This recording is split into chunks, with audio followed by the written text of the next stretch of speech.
Bonjour, aujourd'hui nous allons apprendre à tracer des rectangles. Par définition, un rectangle est un quadrilatère qui a 4 angles droits. Alors en exemple, on me demande de tracer le rectangle rose tel que RO égale 5 cm et OS égale 4 cm. Comme toujours, lorsque j'ai une construction à réaliser, je vais faire un dessin à main levée de la figure demandée qui doit être aussi précis que possible. Donc je fais attention lorsque je nomme mon rectangle de bien faire le tour. Je sais que RO égale 5, OS égale 4. Je connais ses côtés. Je vais donc utiliser cette notion d'angle droit pour pouvoir tracer mon rectangle. Donc je commence par prendre ma règle et tracer le segment RO de 5 cm. Alors je vais juste décaler un petit peu ma règle. RO 5 cm, je mets bien ses extrémités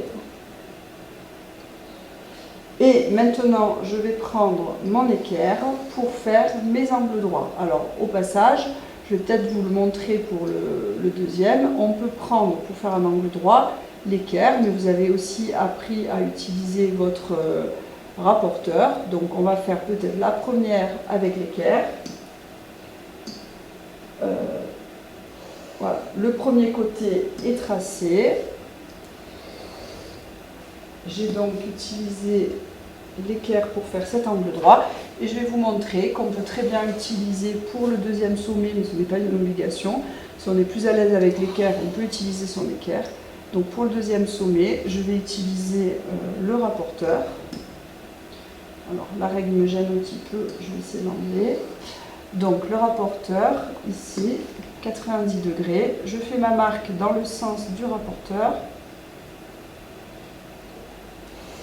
et à l'aide de la règle du paperboard, je vais faire mon deuxième angle droit.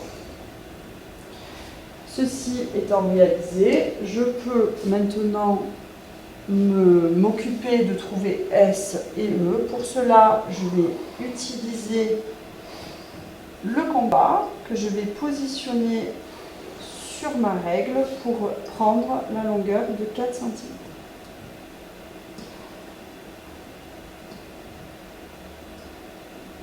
Voilà, je viens sur O, je reporte la longueur, je viens sur S et je reporte également cette longueur de 4 cm.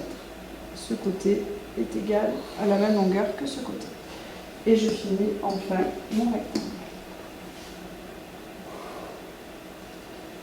J'ai donc obtenu le point S et le point E. Alors, il y a une autre possibilité pour faire ce rectangle, donc je vais la faire côte à côte par rapport à la première. Donc la deuxième possibilité, on commence toujours de la même façon. En fait, on commence par tracer le segment RO. Donc ce segment mesure 5 cm. De la même manière, on reprend son équerre et on refait la perpendiculaire à RO passant par R.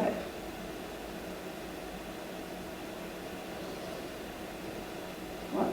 Donc j'ai le même début, mais par contre ensuite ça va changer. On sait que le segment OR fait 4 cm, hein, on l'a déjà fait sur la partie de gauche. On va de nouveau reporter la longueur pour obtenir le point S, mais cette longueur-là est toujours égale à la longueur RE. Donc du coup, je me mets sur R et je reporte cette longueur depuis le point R. Ensuite, le point E est tel que RO est égal à SE. Donc je prends la distance RO avec mon ami le compas et je vais reporter cette longueur depuis le point S. J'ai une jolie croix, j'ai donc le point E et je peux maintenant terminer le tracé de mon rectangle. Donc vous voyez, les deux rectangles ont vraiment la même allure, les mêmes dimensions. Je vais enlever les instruments, mais ne sont pas construits de la même façon. Il y en a un qui utilise 3 fois le compas, tandis que l'autre va utiliser uniquement 2 fois le compas. et 2 fois l'équerre. Tout cela repose sur le fait qu'un rectangle a ses côtés opposés de même longueur et parallèles 2 à 2. Voilà, je vous remercie.